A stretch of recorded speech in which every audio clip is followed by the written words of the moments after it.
बिस्मिल्लाहिर्रहमानिर्रहीम। सामिन नाज़रीन अस्सलामु अलैकुम वरहमतुल्लाहि वबरकातुहू। बंदा नचीज़ साहबजादा अब्दुल वहीद अली कादरी एक बार फिर अपने यूट्यूब चैनल हयात तामीर पर आपसे मुखातब है ढेरों दुआओं के साथ। आप प्रोग्राम देख रहे हैं वो चार जानवर जिनके जिक्र पर कुरान में जोर दिया गया, उनमें से एक जानवर मक्खी भी है। और मक्खी के बारे में आप आज देख रहे हैं पार्ट नंबर 4 यानी चौथी किस्त।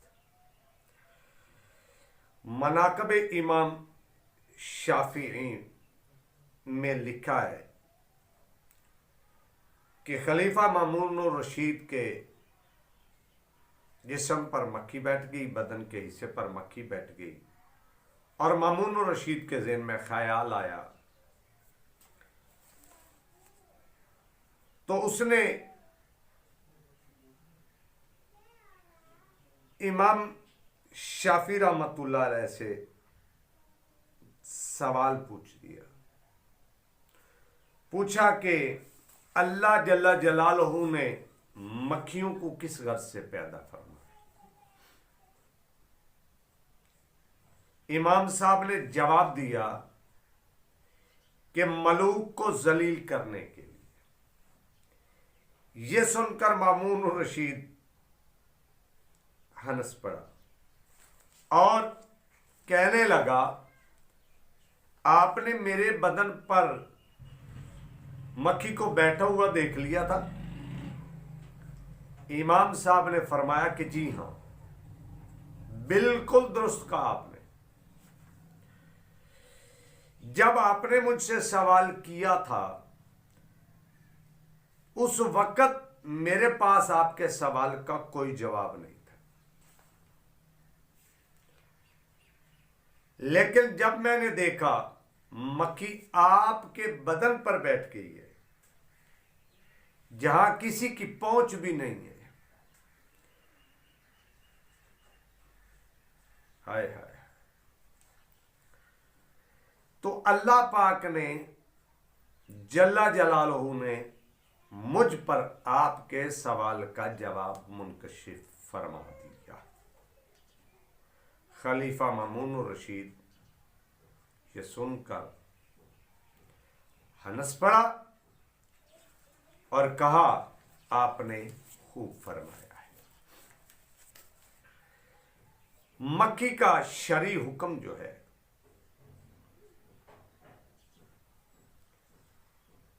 वो ये है कि मक्खियों की तमाम इकसाम का खाना मकरूह तहरीमी है, यानी मक्खियों को आप नहीं खा सकते।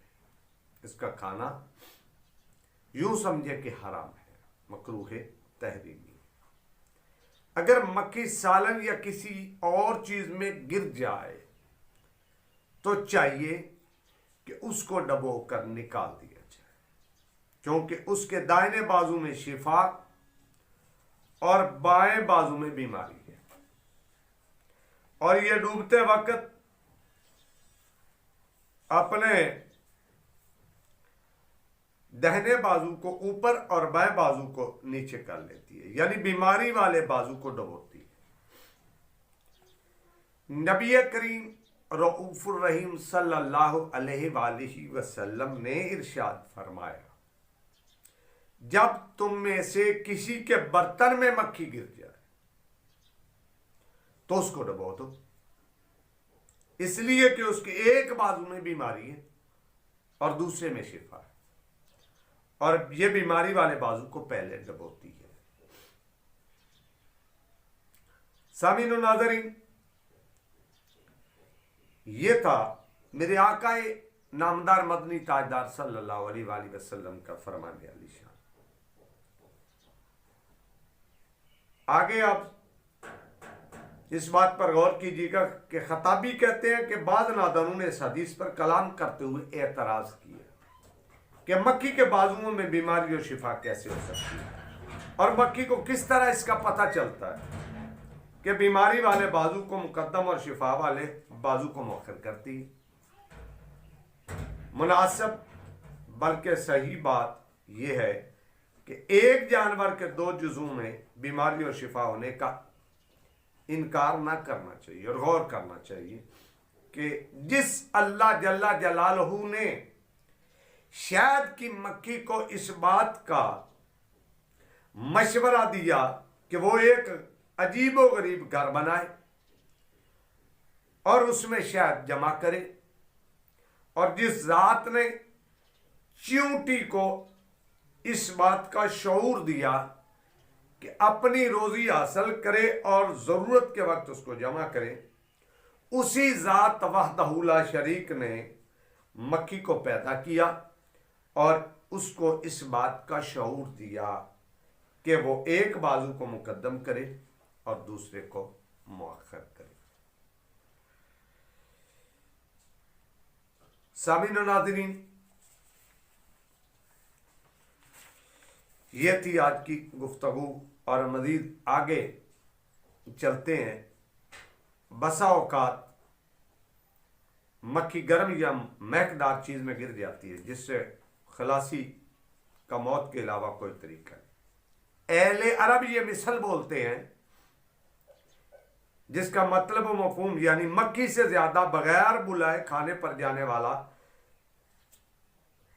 यानी कोई मेहमान ऐसा होता उसको इसकी मिसाल तशबीह दी जाती है, मिसाल पेश की जाती है कि जो मेहमान बिन बुलाए खाने पर चला आए या चला जाए उसको कहते हैं ये ऐसी है जैसे मक्खी जो बिन बुलाए खाने पर खुद ब खुद चली जाती है।